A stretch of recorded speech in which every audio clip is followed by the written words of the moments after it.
Next up, we have Quest Software, Clay Jackson over there, who's also a phenomenal speaker. We don't have him speaking for us this week, but hopefully with NYOUG, we can have him sometime soon. Clay is an old friend of user groups, and he's amazing, but he's here to talk a little bit about Quest Software first. So Clay, if you're ready. Sure, thanks a lot, and thanks for having me, and thanks to NYOUG for sponsoring this. I hope you're all seeing the correct screen here. Let me make sure I'm sharing my right screen. No, I'm not. Okay, here we go. Here's the it looks good. Screen I want to share. Okay, great. As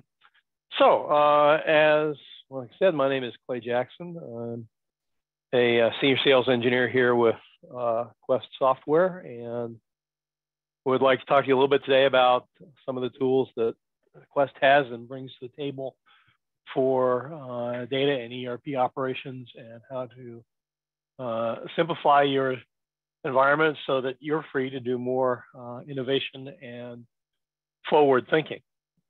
So slide here is split into 4 quadrants: data diversity, cloud first, business agility, and last but not least, regulatory compliance. And these are some areas that our customers tell us are very important to them.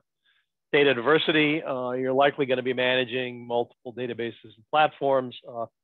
We call those folks accidental DBAs. You're a SQL Server DBA, and now someone said, oh, you're a DBA, you can learn Oracle and work with an Oracle database, or you're an Oracle DBA, and someone says, well, we got this Hadoop database over here, and it's a database, so you know how to work it, right? We can help you out there with 2 of our products, Foglight and Toad, both of which are cross-platform and multiple database capable, particularly our Toad Data Point product, which is intended to be used across different databases and allow data scientists and DBAs and other folks to look at and manage multiple databases. Same thing with Foglight. Foglight performance analysis, you get one screen of glass and can look at Hadoop, Mongo, Cassandra, all of the Azure SQL database flavors, and of course Oracle. And we also have some Toad products available for Postgres and MySQL in the form of Toad Edge. So that will get you at least up and started in your other database environments. And if you're in a cloud environment, Foglight Evolve can help you look in the cloud and make sure you're doing the right spending in the cloud and help you optimize your cloud spend. So those are some things you can do there. Cloud first, again, kind of segueing right into that. Foglight Evolve, monitoring and managing your cloud environment. Toad, running against databases in the cloud and helping you manage, again, cross-platform.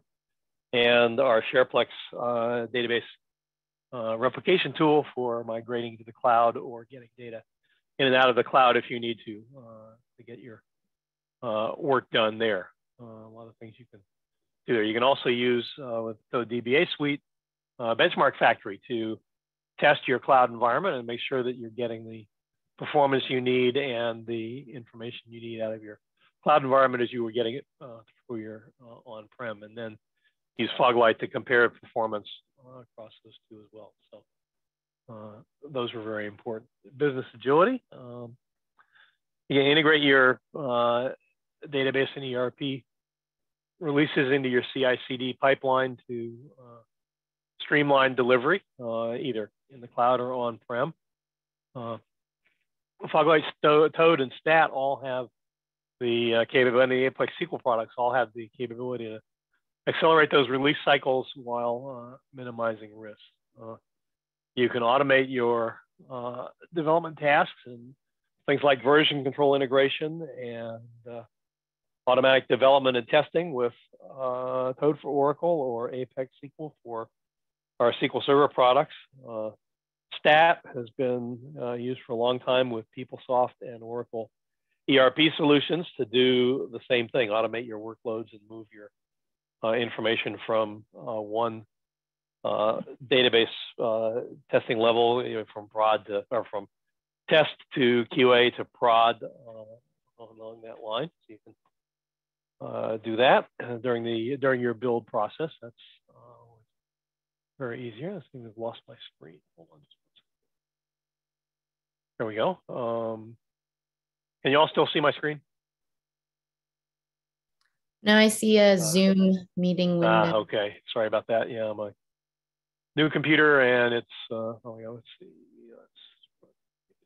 There we go. Okay, sorry about that. So last bullet on the slide there, last box on the slide, regulatory compliance.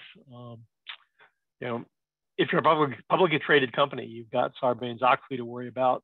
You probably have PCI and other compliance things you need to work with. If you're in California, you've got the California Privacy Act stuff. If you're in other states or in Europe, you're obviously dealing with GDPR. So how do you know that your sensitive data is protected and secure? Code for Oracle's got a sensitive data protection module that you can use that will check out your data, find those sensitive data columns and warn you about them, and also let you control Oracle's advanced protection features like redaction, encryption, and auditing tools. Apex SQL Mask does the same thing on the SQL Server side. SQL Audit will run auditing and let you see who's accessing your data, where and when. SharePlex also has some auditing tools built into it. You can use that in conjunction with Oracle's auditing and make sure you don't fill up your production database with audit data, since SharePlex is managing that.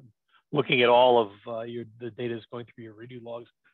SharePlex can do the same thing. And then, of course, Stat for EBS, Stat for PeopleSoft, and Stat for even generic applications is designed for auditing and those capabilities. It has lots of inbuilt reports and lots of capabilities there to let you get started and make sure that you're complying with all the audit requirements. Auditors love Stat. They all know how to look at it and use it, and just love it when they go to customers and have Stat installed.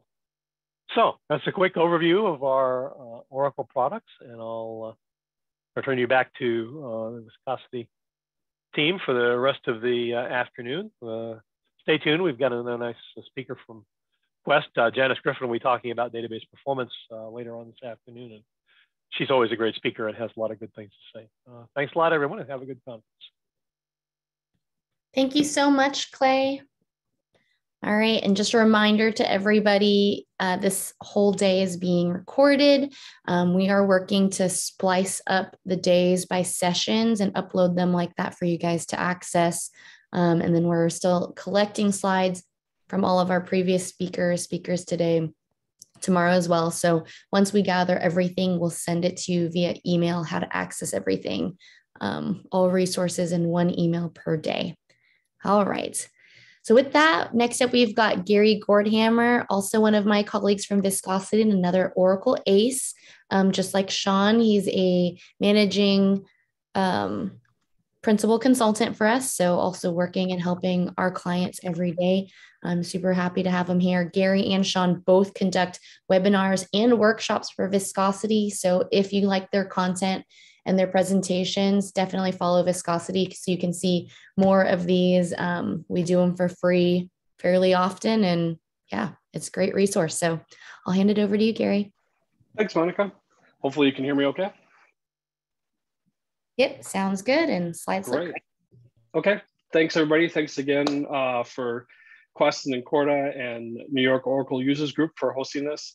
I think we're all itching to get back in person and live, but you know, in the meantime, we continue to do everything we can to keep the education going and keep the outreach and you know, just have the best Oracle community we can have. So I'm here today to talk about Oracle SQL Plan Management. If you're not using Plan Management, I definitely highly recommend it. It's one of the best kind of performance tuning tools without having to go change code, et cetera, and help maintain your environment. So that's what we're going to talk about today. As Monica mentioned, I'm Gary Gordhamer. I work at Viscosity. I've been in the Oracle industry for a long time. Maybe you've seen me speak before, et cetera. You can get a hold of me on Twitter, LinkedIn, my blog. I'm a member of the Quest NYOUG Database and Tech Community Committee, and I'm also an Oracle ace. I'm going to go pretty quick through some of these first couple slides just to keep us moving. I know we're running just a little bit late. I'm lucky enough to work at Viscosity.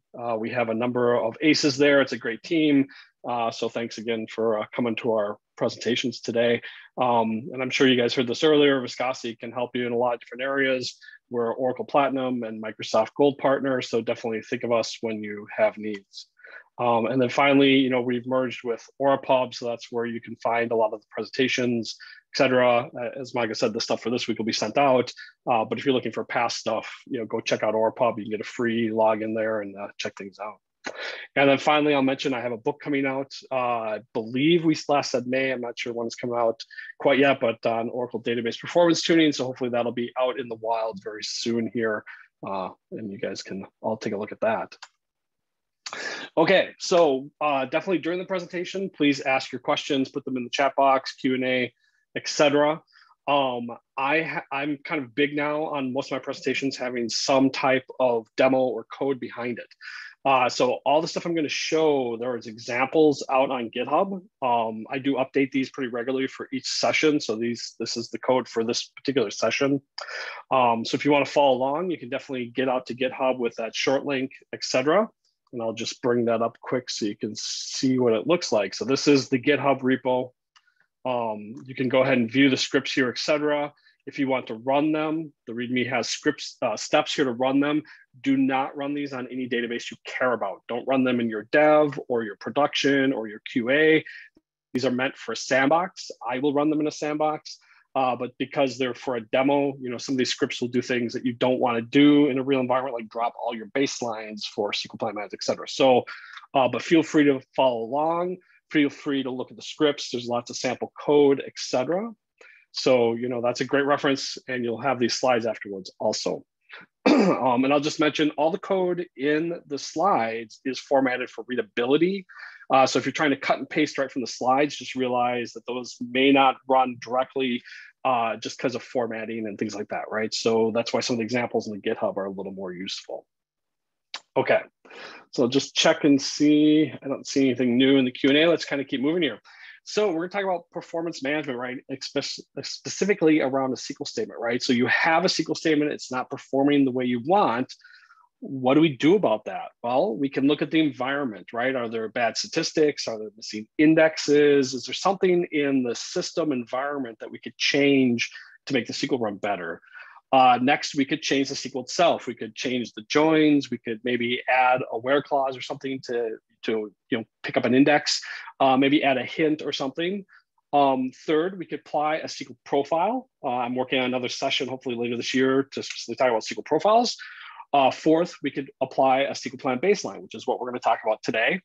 And finally, you could create or apply a SQL patch. So these are kind of our options when we have a bad SQL statement. And I like to start my sessions with this so we know what we're talking about in this case. So SQL Plan Baselines. And then generally, when you have a bad statement, the process, they're just the bottom quick steps is we want to identify the statement that's performing poorly. We want to figure out what a better performance option would be. And then we apply one of these fixes to have that better performance option happen, right? So hopefully we're not just shooting, I'll say fish randomly. Hopefully we have a target of what we're trying to do. And one of these fixes are ways that we can affect that statement so that it performs better, right? Okay, so we're going to talk about what SPM is, how to capture plans, viewing them, evolving. I'm not going to cover moving, that's in the appendix stuff, and I'll just quickly cover fixing because that's kind of important. So the first kind of 3 bullets are going to be mostly what we're going to talk about here, and the rest of the stuff is in kind of the end slides of the deck, so you can take a look at that on your own time. So what is SPM? SQL Plan Management is a feature that first appeared in Oracle 11. It replaces what used to be called outlines, and it allows for you to control how the optimized chooses execution plan. And notice I have the word choose there underlined. That's the important point here. SQL execution plans can be captured. They're stored in what's called the SQL management base. This is a portion of your sysocs table space. So maybe you're used to, I run a statement, it's in the cursor cache, I can see the explain plan for it. But if the SQL statement ages out of the cursor cache, I don't know, what Oracle is doing. I don't know the explain plan. So the SQL management base is a place where execution plans are stored. They're stored as what's called a baseline, right? So this is a way to store execution plans. and then have them be there like when you restart your database, or that SQL statement ages out of the SQL cursor cache. Now it comes back. Oh, look, it's in my SMB. It's loaded from disk, and now I have an execution plan for it. So that's the key piece here, that SQL Plan Management allows you to store execution plans in the SQL Management base in the sysocs tables place. Plans are accepted to be preferred for usage, and this is what creates plan stability, right? So if we accept a execution plan, we're telling Oracle, I prefer this plan to be run over maybe other plans that you've generated. And we'll get into slightly more detail on that, right? But the important takeaway here is these are saved execution plans in the SQL Management base. Is there a difference between SPM and a baseline? Baselines are part of SPM. Baselines are a stored execution plan. So we'll get to that in, I think, the next slide. So baselines are what we are storing. That's what is in the SQL Management base. SQL Plan Management uses baselines, and a baseline contains SQL text, bind variables, and the environment where the SQL was run, okay? So it's not just the execution plan, it's also what was going on around that, because it's important when a plan is chosen that that plan matches what you're doing, right? So like bind variable values are pretty important. We'll kind of show that in our example. SQL Plan Management is available in Standard Edition and Enterprise Edition. In Standard Edition, you can only have one plan or one baseline per SQL statement. In Enterprise Edition, you can have more than one plan or more than one baseline. So again, I'm kind of using those terms, baselines, plans, right? So baseline is a saved execution plan. Also in Enterprise Edition, a baseline can evolve. It can become different over time, and we'll talk about that. Exadata includes an automatic SQL Plan Management feature in 19C. This is basically just capturing and evolving plans over time. You can set up similar stuff in your system if you want. I'll say most people kind of tread lightly into this space, right? If you've done a lot of performance work, if things are in a stable state, you want to try to maintain that stable state. SPM to me is a good tool to help that. And how much you want to adopt it, and we'll talk about that kind of at the end, is kind of up to you, right? Okay, so the basic process is first to capture baselines, right? So you're probably not going to want to capture baselines for every statement. We're going to capture for some of those critical statements or ones that are maybe not performing all the time the same way you want. Then you will accept or allow preferred usage of plans, right? So the first step is capturing, then you accept them, right? It says, I want these to be preferred, and maybe some other ones that are captured are not preferred, right? Evolving is an option where you can then have Oracle look at the plans and change them based on things that have changed in your environment. Maybe the data has changed, maybe there's more data added, a new partition has been added, a new index has been added, et cetera. Then maybe that plan needs to evolve, right? You accepted one last year, and now this year there's new partitions involved. Maybe a new plan needs to be accepted that takes some of those things into account, right? That's the evolve process. And finally, fixing, which I don't really like that term. I prefer anchor is kind of a better term for me, but you fix the baseline or anchor it. And they use the word fix like glue. You're saying, I want this baseline to be used over all others, and I don't want to capture new ones. I don't want anything new to be happening. I want to fix it or anchor it. And in like an Enterprise Edition, you can have multiple anchored baselines. And we'll kind of talk a little bit more about that. You can migrate baselines from one database to another, good for testing code migration. You can migrate stored outlines to baselines, right? So if you have stored outlines from a legacy version of Oracle, it is recommended to move those to baselines. Personally, I think baselines are much easier to manage, much easier to take care of than outlines were, and they're much easier to capture and kind of see what's going on. So, so SQL Plan Management, again, we capture the baselines. That's our first step. This can be done either automatic or manually, right? So if you do it automatically, it's going to capture either, like I'll say, all SQL or a subset of SQL. We'll talk about that. Or manually, you can load individual, like this one statement from cursor cache I want to load, or maybe from an AWR or a SQL tuning set, right? Plan selection, the optimizer then uses accepted baselines, right? So this is when the optimizer gets a SQL statement, It's going to generate a bunch of possible execution plans, right? It's going to optimize and generate execution plans.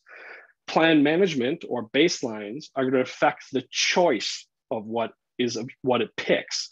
It does not affect the generation of plans, right? So if it can't generate a plan, SQL Plan Management is going to help you with that. That's where profiles come in. That's why I said that's kind of a different presentation. But SQL Plan Management is the selection of execution plans. So plan selection, it uses accepted baselines. And then finally, evolution, it can accept or reject new baselines for you, right? Kind of an automated process. So again, that's just that flow chart. You capture the baseline, you evolve or accept baselines. And then if there's an issue, maybe you go back and capture new baselines. But if there's no issues, then you can fix or remove baselines you don't want, okay? So profiles versus baselines. The optimizer uses stats and objects and bind variables to figure out execution plans. Profiles influence the creation of execution plans. So profiles are stored hints. There are stored hints in the database. Like I said, I'm working on a profile presentation, goes into more detail on that. Baselines then forces the choice of what is generated, right? So the front side of that optimization process, profiles come in and affect the SQL statement through the hinting process to generate different execution plans. Baselines at the end of that optimization process force the optimizer to choose specific execution plans because you've asked it to, right? They can be used together. You can actually have a profile and a baseline on the same statement. Profiles can influence multiple SQL statements because of how they work. They work on a shared matching signature. Baselines force a specific plan only on single statements because they use a non-force matching, okay? Baselines can contain multiple plans and plans can evolve, right? So profiles don't really evolve if that's something you're used to. Like profiles are pretty much fixed on a specific thing. Baselines can evolve, like I said, in this process, and you can have different execution plans change over time because of that. Okay, so this is just kind of high level about the optimizer process, right? So SQL profiles, object stats, we then generate that execution plan. Pen here. So this is, like I said, that generation process. If there is a SQL baseline exists and one of the execution plans that it generates matches that baseline, then it's going to say, hey, yeah, it's in the list. Is the plan reproducible and it's usable? Then yeah, use the baseline plan, right? So this is kind of forcing that process after those plans are generated. What if I generate a new plan and it doesn't match the baseline? Is there a fixed baseline in place? No. Well, then I'm going to add it to the baseline list. I'm going to capture new plans that maybe might be good, but you've told me not to accept it yet. So I'm going to still use the one that you've given me, but it's going to add that to the list, right? If there's a fixed baseline, then it's not going to capture new ones. It said, well, you fixed it. You anchored this execution plan. So I'm not even going to capture new ones. I'm just going to run the fixed or anchored plan because you told me to, right? Finally, if there's no baselines, then it's just going to do its normal thing and execute the lowest generated execution cost plan. Or if the baseline is not reproducible, it's going to run the lowest generated cost execution plan, right? So baselines don't interfere with the optimizer's normal work, but they give it a, I'll say that kind of hint, that kind of push, I shouldn't say hint, push, that says, well, if you can do it my way, do it my way, right? The way I've asked you to do it. That's kind of where baselines come in. Okay. Most of these features are available in OEM. I'm going to show command line stuff just because it's much easier in a slide deck to do that. And of course, the code in the repository, much easier to do that. Good for scripting and automating. Again, you can manually do most of this in OEM. I was just working with a customer, and admittedly, we were trying to figure out what menu to go to in OEM to grab a very specific plan for one SQL statement they were seeing versus, they already knew the SQL ID, et cetera. And it's basically a one-liner, right, code that can grab that and take care of it at the command line, right? So that's kind of, I'll just say I lean towards that because, in the trenches, that stuff usually works better for me. There's nothing wrong with GUIs. It's just not easy to kind of slideware it sometimes. The second thing I want to talk about is SQL plan costs are not absolute. And I think this is a hard part for people to realize when they're working with performance problems, right? So, and I have a very solid example in this deck that we're going to go through about this. But so if you have a SQL statement and has a bind variable or bind variables in it, the changing of the value of the bind variable can dramatically change the cost of an execution plan, even though the execution plan doesn't change, right? And the example I like to give for this is if I'm searching for the quantity of cell phone numbers based on area code, if I use an area code in South Dakota, the number of phone numbers that come back, the quantity is going to be lower than if I use area codes in California, right? And the only thing I changed between this query was where state equals, CA for California versus SD for South Dakota. So the query is exactly the same. Count the number of phone numbers with and area codes in this area based on state. But as you might guess, the quantity of records is going to be dramatically different since California makes up about 10% of our phone system as far as numbers, and South Dakota makes up like something like 2%, right?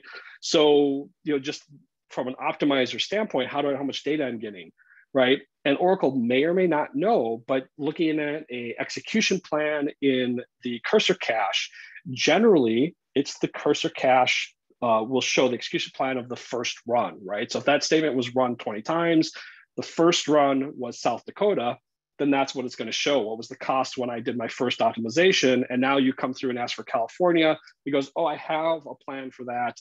Let me just run it because it's already been optimized. You won't see that other cost. And that's kind of part of what we call like bind peaking. Oracle's done a lot to fix that problem. And so you depending on your system, there's a lot of things that may help you see that. Or you may have to do some intervention as someone tuning SQL to see that, right? So just realize the optimizer is not always right. It's doing its best, but the cost of a SQL plan can change the same plan based on the bind variable values, right?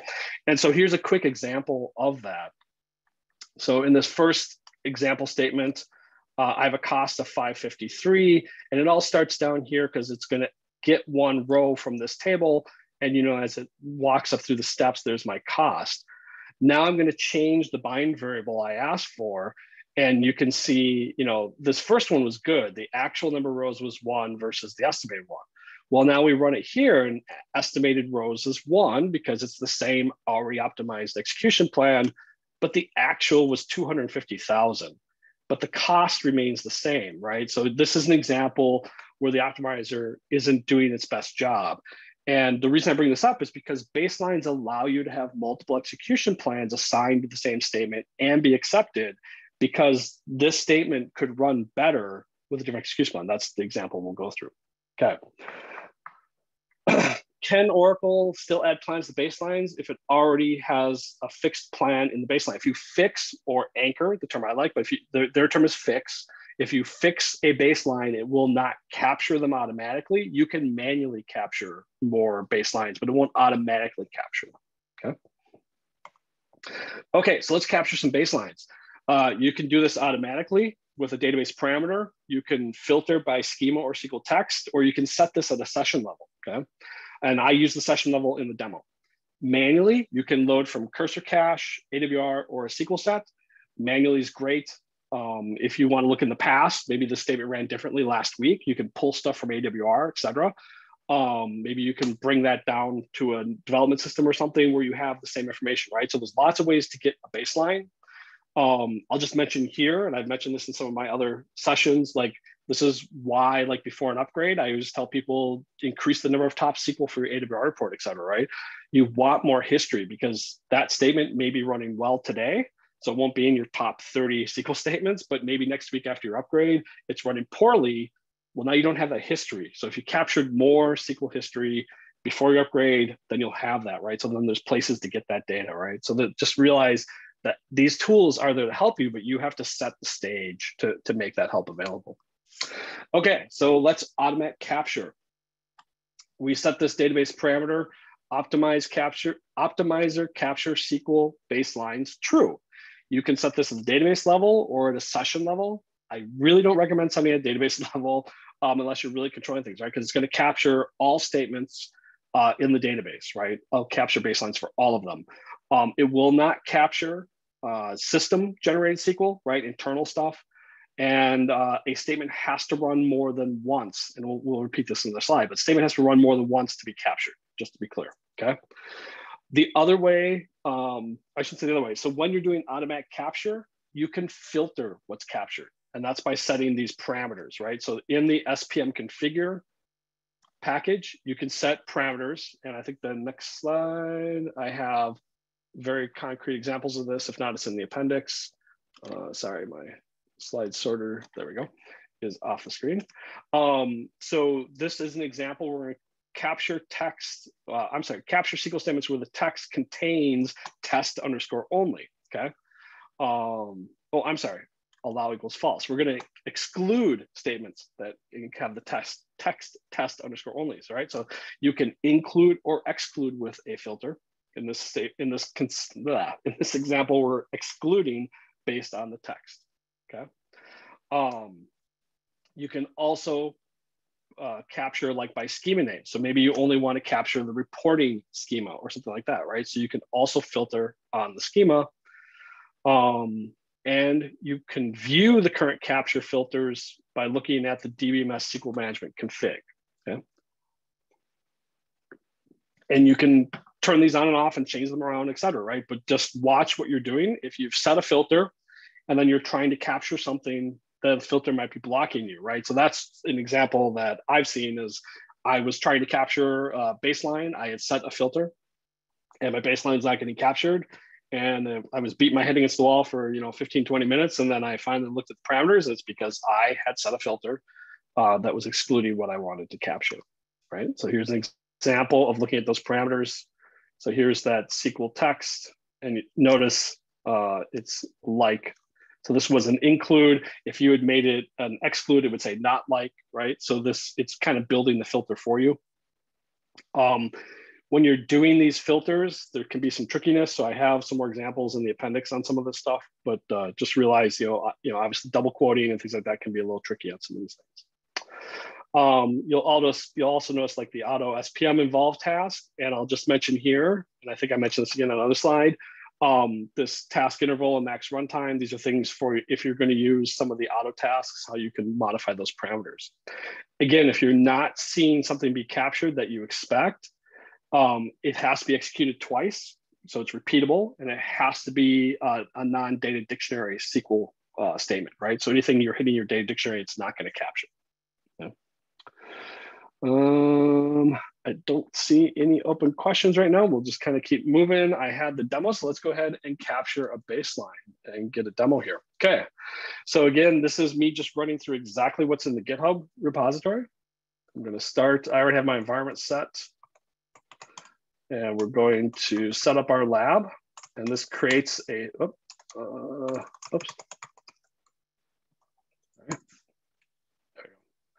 And this creates a schema called perflab that we are going to use.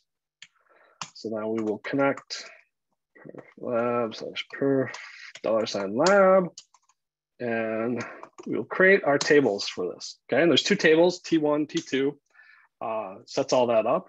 And then let me go back to my instructions so I don't forget anything. We're just going to show that our tables have histograms on them. Oops.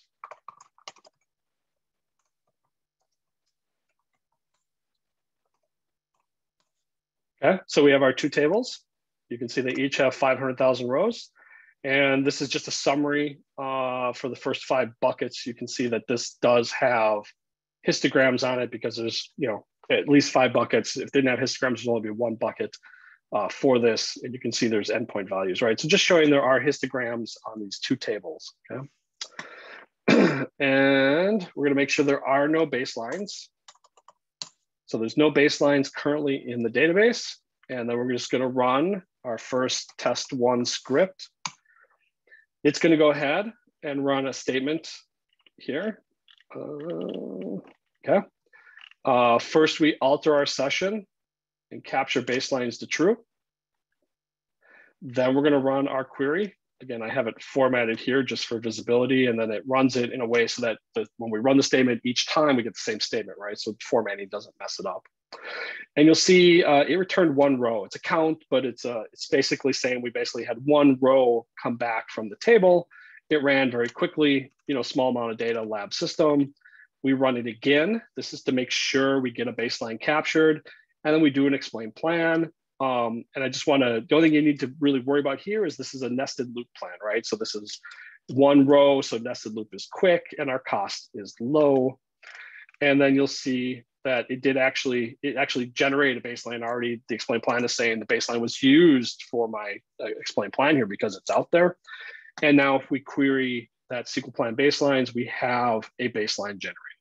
It is enabled and it is accepted, okay? And we'll talk about that stuff. But so that was our first little demo. That's how easy it was. I enabled capturing, at my session level, ran a statement twice. I now have that baseline. I turned off capturing at my session level and I'm done, right? Also with manual capture, again, these are the syntax. I'll just mention the manual capture stuff quickly. You can load from cursor cache, AWR, or SQL set. Each of the syntaxes are slightly different. I'm only going to show cursor cache. The other two are in the appendix. When you manually capture something, it's generally accepted automatically. In the syntax, you can bring it in as not accepted if you want. You can also bring it in fixed right away or not fixed if you want, if you're manually capturing. So those are all options in your capture command, okay? So here's an example of capturing from cursor cache. I provide the SQL ID and a plan hash value, and that'll capture one SQL plan baseline. If I don't provide the plan hash value, it'll capture all the plans for that SQL ID, right? So if you want to capture more than one plan in there. I think this is a good slide to mention. Yes, it's a good slide to mention. When you go look in your cursor cache, right, you might see the same statement multiple times, and that's because something different happened on those different executions, right? Maybe a profile was used, and then there's some executions where a profile wasn't used, or there's executions where a baseline was used, there's executions where a baseline wasn't used. Those will generate different lines in your SQL cache, right? Maybe that statement was run with different execution plans. So that'll generate different lines, et cetera, right? So just realize, and we'll show an example of looking at a baseline with the SQL cache together. The SQL cache is a very dynamic place because of lots of things going on. And, you don't expect to see necessarily one for one, matches because of all these different things going on in the cursor cache. Okay. Fix, why would you fix or mark a baseline as preferred? Once you create a baseline, new plans are going to get collected, right? So we'll show that in our next demo, second demo. But because I now have a baseline captured and it's accepted and not fixed, if a new plan becomes available that looks good, Oracle will capture it automatically, okay? Won't use it, but it'll capture it. When you fix or when you anchor a plan, then new plans will not get captured, okay? So new baselines will not be collected automatically. Doesn't mean you can't collect them, they just won't automatically. Evolution will not happen, okay? So if you have an evolution job automatically looking for things, once a baseline is fixed, the evolution job's not gonna look at those at all, okay? And you can have more than one plan be fixed. So here's a quick example of how to fix a plan. You're changing the attribute fixed to yes, okay? And again, this stuff's all variable. If you provide a SQL handle and there's more than one plan, you could be fixing all the handles for that plan, okay? If you provide this plan, that this plan name is basically a single execution plan for that SQL handle, et cetera, okay? Yeah, we'll mention it next slide. So fixing is very helpful, right? So if you have a complex SQL statement and you want it to only ever run one or two ways or whatever, you may want to fix those baselines and make sure nothing new is getting captured, et cetera, right? Just realize that disables some of the features that you may want, like if the data is evolving, like I said, if new partitions are coming, things like that, and those plans need to evolve, then maybe you don't want to fix it, right? So just things to know about, or you want to fix it for that year, and then when the new partitions show up, maybe there's no data right away, so you don't want to do anything with it, but maybe like after the first quarter, there's data in those new partitions, then you want to manually look at that, right? So just realize baselines are not meant to be set and forget forever, right? They're meant to evolve over time and be managed. Okay, viewing baseline information. Let's see. Do you always recommend to fix the plan or just accept the plan? Fixing a plan it depends. Like I just mentioned, if you fix a baseline, but your world changes, the baseline may not represent what changes. Databases are dynamic things, right? Hopefully you're all working in an environment where new data is coming in every day. If this is just historic data, it's sitting around, that's fine. But most of our systems are dynamic, new data coming in, and we have to deal with that, right? So to me, it's a good thing that baselines can change and evolve. Okay. To view baseline information, there is a view, SQL Plan Baselines. There's lots of stuff in here, including those things I was showing, whether it's enable, accepted, or fixed.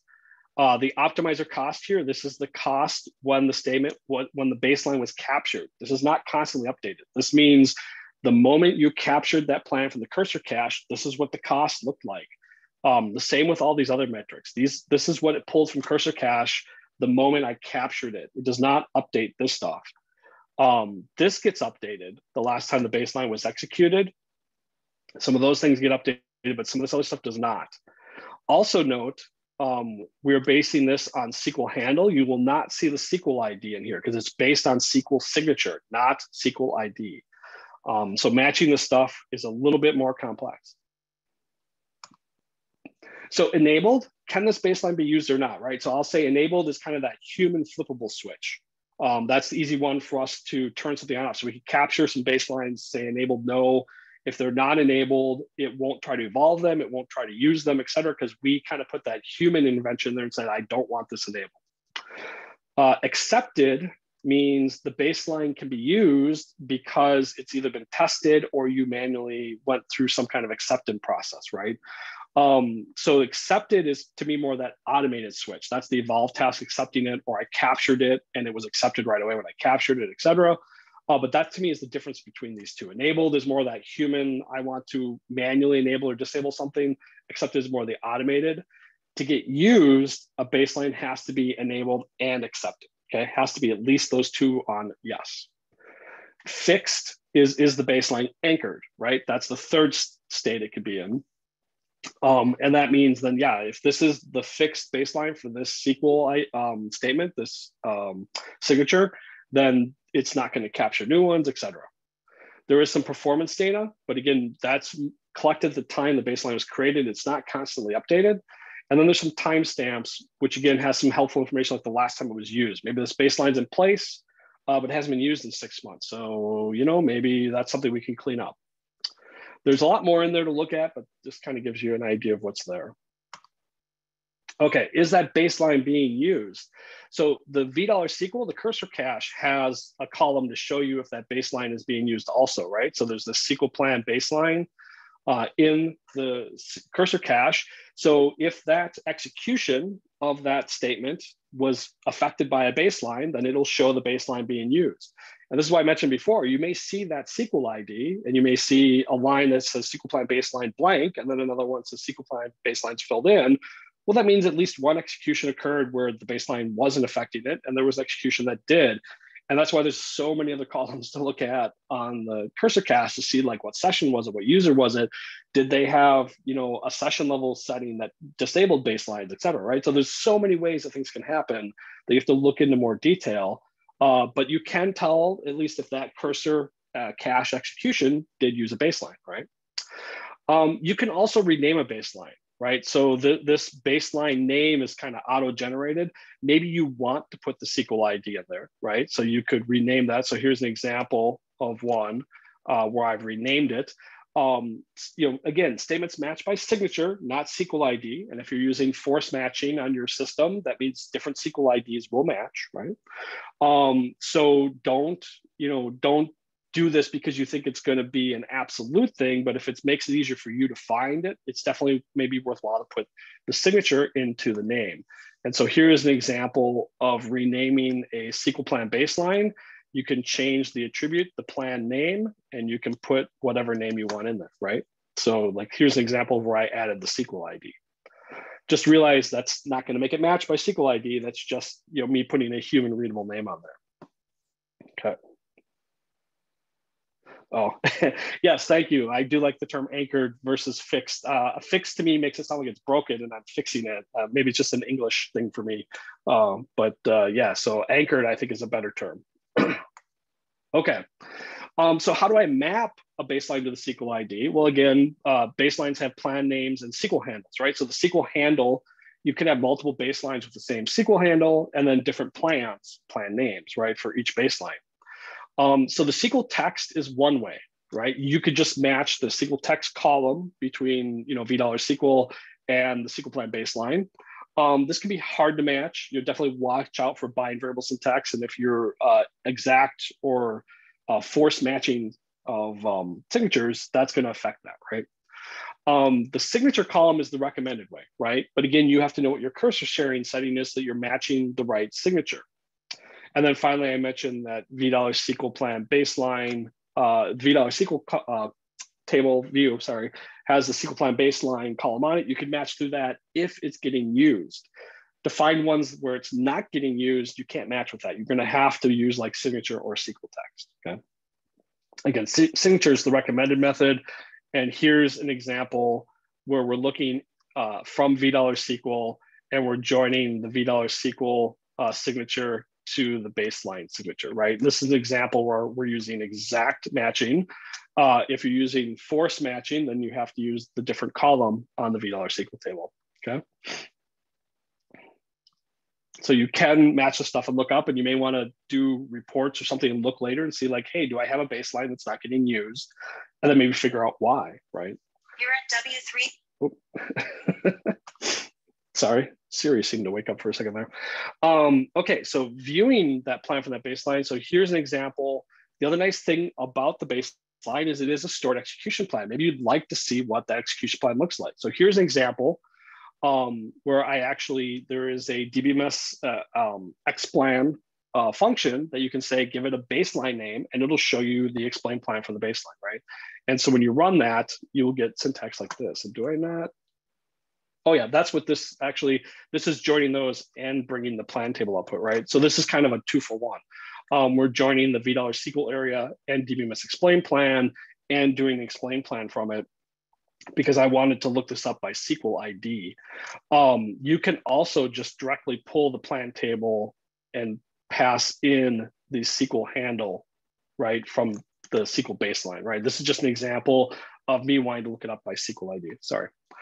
So here you can see the output from DBMS explain plan, very much like any other explain plan, except it doesn't have run stats, right? It just has the estimated information, but it does say, hey, this was a plan from a baseline. So it knows the baseline it came from, and you get some nice baseline information, right? So this was an evolve load from cursor cache. That's how this baseline got generated. It's enabled, it's not fixed, it is accepted, right? So because you're pulling an explain plan from baseline, you're getting a little bit more detail there, okay? Okay, just hopefully we'll just be a little bit late. Okay, evolving baselines. So baselines plans need to be accepted to be used. You can manually accept them, you can automate the task and verify plans. The optimizer will capture new plans SMB for baselines that are not fixed, and for new SQL if you have auto capture turned on, right? Okay, so we're going to switch over, do a quick demo, and we're going to evolve a baseline here quick. Actually, we're going to capture. I wonder if I missed a slide. I always seem to walk past one of these. So test 2 here, the first thing we're going to do is capture another baseline, right? Now, I'm not going to set any session settings. I'm just going to run that same statement again with a different bind variable value, a value that the optimizer, because I have histograms, is going to realize, hey, there's a better way to do this than the one I have, okay? So let's go ahead and run test 2. And if I scroll up here, I ran the statement, and all I changed was the bind variable value. So you don't see here, because again, it's a bind variable, right? So the value was set to a different value, but this time I get 250,001 rows. So the previous value, I got 1 row, this value I got 50,000. So I'm reading about half the table versus the other one I was reading 1/500th of the table. So you might guess there's a better way to do this, but if you kind of look back, this ran much slower than the other one, relatively. And if I look at my explain plan, and this is one of those lucky times where Oracle is actually giving me good information. It estimated one row, but it actually did 250,000 row lookups, right? And my cost is much higher, right? So my old cost was 553, very inexpensive, right? My new cost is 741,000. So this is not the best way to run the statement in this situation. If I ran the statement with the bind variable value that I used before, it would run just fine, 553. But now running it this way, it's 741,000, not efficient. I did run this twice, again, because I want the optimizer to see it twice so that it knows that this is worth capturing. So now you'll notice here, it does say the baseline was used. And that's why I got my nested loops statement here, right? But again, notice the cost is way out of whack. Sometimes you won't see this. I've run this exact demo, and sometimes it says 553 because the cost is what was in the cache. But the actual rows over here will not lie to you, right? If you're running this with gather plan stats and you do an explain plan that shows actual data, that's why I always do this, because you now can get the reality. I thought I was going to do one, but I did 250,000. There is my culprit, right? That's where the optimizer went wrong. Okay. And now we'll see that a new baseline has been captured. It is not accepted though, okay? And it has a cost of 1,888. 1,888 is way less than 741,000, even though it's more than 552, right? So having different execution plans, this is kind of back to my comment before, execution plans are not absolutes, right? In this case, it's the same statement, everything's the same, all I changed was a bind variable value, but there's two ways to run it. And they're both good ways, right? It's not me just going, well, 552 is the smallest number, I should always do this, right? And so back to, should I fix this? If I had fixed this, I would never have captured this plan, right? So again, your mileage, you have to decide what's right for your environment and what you're trying to fix. And now if I do a quick comparison of the explain plans, here's my original nested loop plan, again, that 552. And now I have a hash join plan, cost 1888. Hash join is not always going to be the best way. Nested loop is not always going to be the best way, right? So this is, again, tuning, your mileage will vary. But now we have captured another baseline. So let's go back to evolve baselines, I have to have captured other ways to do things, right? And so my first baseline was not fixed or anchored. So it captured that new one when it saw the statement. The optimizer did the same thing I did. I said, look at these stats, and I compared. The optimizer actually has the features to do this automatically. It says, I ran this statement. I thought I was going to read one row. I actually read 250,000. I'm going to flag this statement that says I should look at it. You'll see that in the $SQL, there's a column that says, is this bind variable dependent? And it flags that. And it says, yeah, this one looks like it is. So then you can see it said, the next time it ran, it said, okay, I have this other execution plan. I'm going to save that off because it looks better than the one you're telling me to use. So it got added to the SQL management base as another baseline, but it's not accepted. So to get that to do its work, now we need to evolve it. Okay, so you can run an evolve process manually. So here's an example, evolve SQL Plan Baseline, and I'm going to run it against a single handle. You can also run automated tasks that'll look at all your baselines and look at things that might have to happen. You can also run it on a different kind of filter, but this one I'm just going to run on SQL handle. Very much like a tuning task, you can set a time limit. You can tell it whether you want those to be verified, and you can tell if you want them to be committed. Committed means if they look good, accept them, okay? This returns a CLOB, a report, very much like any other tuning task, etc. You're gonna get a report back. Okay? So here's an example report. Again, it's gonna tell you number of findings, etc. But the important thing here is says the plan was verified and it passed the criteria because it ran better, right? So that's the kind of thing we want the database to do for us. It's going to come back and say, I did this, and by the way, it's better. The difference between a SQL ID and a SQL handle. The SQL handle is built based on the signature, and the signature is an internal representation of the SQL text. The SQL ID is a human readable, also generated on the signature, but it's human readable It's not, how do I put it? It's not guaranteed to be exact. Signatures are exact, right? And especially when we start talking about forced matching and exclusive matching signatures, you can have many different SQL IDs, but the signatures will be matched based on different criteria in the optimizer.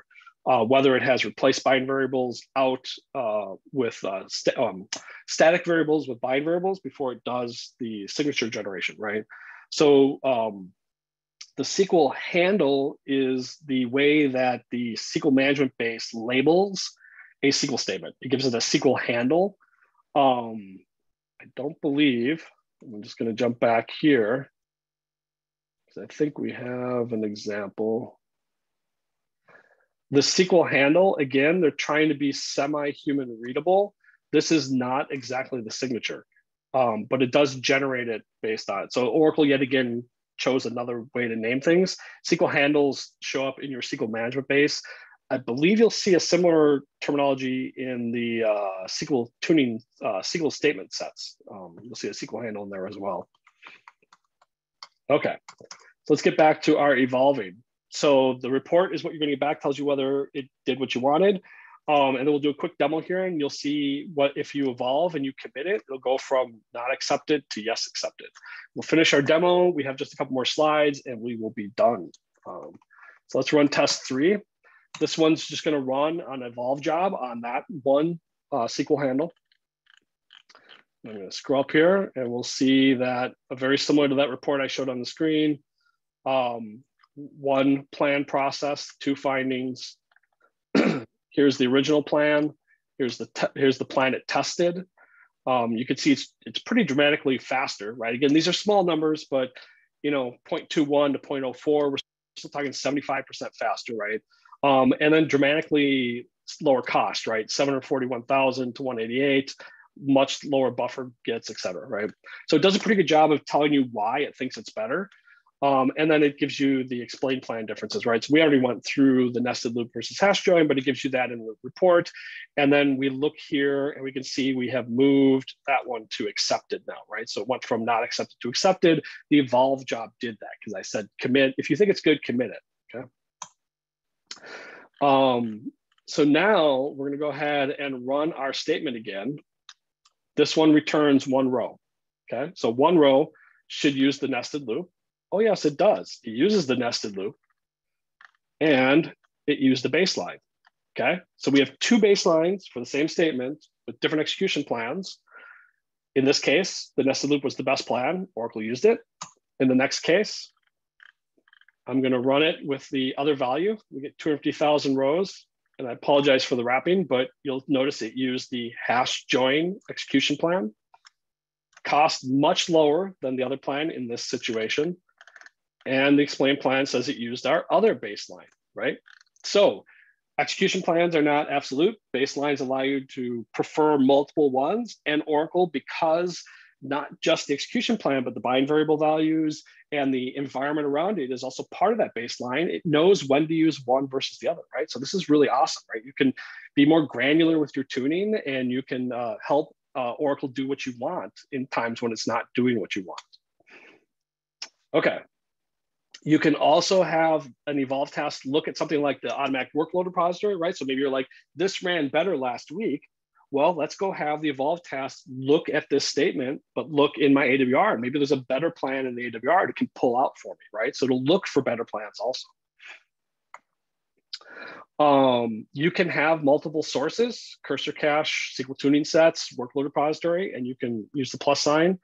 You can say only look at existing baselines, only look at existing or new baselines, or auto, let Oracle figure out what it thinks is best, right? So again, a lot of automated features to help you, really do this without a lot of manual touching. If you want, you do have to do some work to set this up, and then you probably want to monitor it, make sure it's doing what you want, right?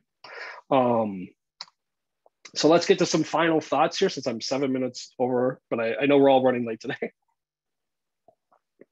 So again, this baselines happen after plan generation, after optimization, right? Not before.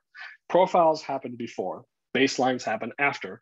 And this is that same flowchart I showed before that's looking at, is there baselines existing? Are the baselines accepted? Should I capture new ones? Is it fixed or anchored? And I shouldn't do these things, right? So just realize there's a lot of logic kind of going on in the space. Baselines don't guarantee a plan will be used, right? So I gave some examples like partitions change. Maybe this baseline had an execution plan that pointed to a specific partition and that partition was pruned. Well, that execution plan can't be run. Again, it's an execution plan. It's a step-by-step plan of how to do a SQL statement. That baseline is going to not work. That doesn't prevent Oracle from doing things because, again, if the plan isn't generated, the baseline doesn't affect it, okay? So unlike hints up front that might try to hint and say, use this partition, right? This is on the back end. It says, well, that execution plan doesn't exist, so I'm not going to worry about it. I'm going to go do what I normally do. Once a baseline exists, new plans are going to capture. I think this always scares people or freaks them out, right? I created one baseline on one statement. I came in the next day and there was 50 more baselines, okay? Well, if that statement has 50 more ways to do it, it will keep capturing those until you fix or anchor that baseline so it doesn't capture new ones. Again, that's kind of up to you. If you have a statement that has lots of variability, maybe you do want to anchor it, or maybe you want to capture some for like a week, look at some of those, see if any of them are better, run an evolve task on it and see if any of them do have opportunity to be good. And then maybe fix or anchor a couple of them, right? Maybe 2 or 3 are good, and now you're kind of done capturing for a while, right? And finally, that plan must be reproducible to use, right? Index drop, partition change, et cetera. So I mentioned that. SQL Management Base, by default, is 10% of your SysOx table space. You can adjust that, okay? You can make it bigger. There is a retention. Baselines that are not used will age out. There's a 53-week retention plan by default. So even if you're auto capturing and they're never getting picked up or accepted or used, it will purge them. The current default is 53 weeks. You can adjust that if you want more or less retention.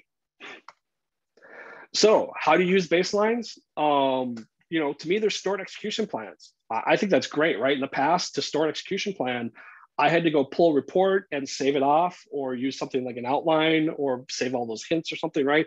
Now I can just run a command and grab those execution plans and they're in the SMB and I can look at them, use them, et cetera. They're tied to object names and structures and bind variables, et cetera. So they're pretty specific. Plans need to change. We think about this like there's only one right way to do something, but things need to change due to what's going on in my system. Baselines allow for that, which is awesome. And then, the optimizer is designed to adjust how your database changes. And an execution plan is one extremely specific way to do something. So just realize that. It's not the only or forever way to do it. So maybe manually capture specific baselines on a few statements you want and fix them if it's helpful, right? Anchor them. Maybe auto capture baselines for a specific user or schema reporting, curate what's there, drop some, accept some, maybe play in just that one kind of sandbox. Or hybrid, use a little of both, right? Like I said, I just had a customer go live. They did a major 12 to 19C upgrade, new hardware, et cetera. They have extreme information about their statements. They saw some statements not performing the way they used to. They looked at the execution plans. They said, I really want to use this one. Because when it uses it gets us the speed we want.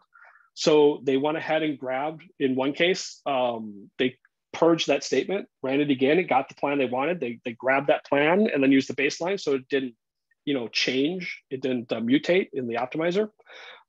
Another one they had, well, that plan isn't showing up. They pulled it from an AWR from the previous week, put it in, and again, they got what they wanted, right? So they did it for just a couple statements in that case, but that very quickly, a couple commands and their production go live. I don't want to say save is a strong word, but that problem was easy to fix with baselines. Okay, lots of references, lots of stuff in the appendix. Thank you all for presenting. I'm sorry I jumped into the next presenter's time slot there, but I think we're running a little behind today. If you have questions, feel free to reach out, pretty easy to get a hold of, and thank you everybody for your time. If I have questions, you can reach me through Twitter. You can, my Viscosity email, gary.gordhamer@viscosityna.com, just like Sean's, or reach out. I think there's, Mike, I'm going to forget, is it hello@viscosityna.com too? And they'll find me if you ask for me. Yep. You have many ways to get to Gary and Sean if you need. When will your book be out? We are working on that right now. So it's going through some final stages through publishing, but we're excited to have Gary's book out. Okay, so thank you so much. Gary is always awesome. So again, remember Gary and Sean both do a lot of webinars and workshops for Viscosity, held probably at least once a quarter. We have a major workshop and then webinars sprinkled throughout month to month. So follow Viscosity if you are interested in that. And next we've got Janice Griffin, who's also an Oracle ACE, and she works for Quest. So you got to hear from Clay earlier from Quest. This is his colleague Janice, another great presenter and supporter of user groups like NYOUG.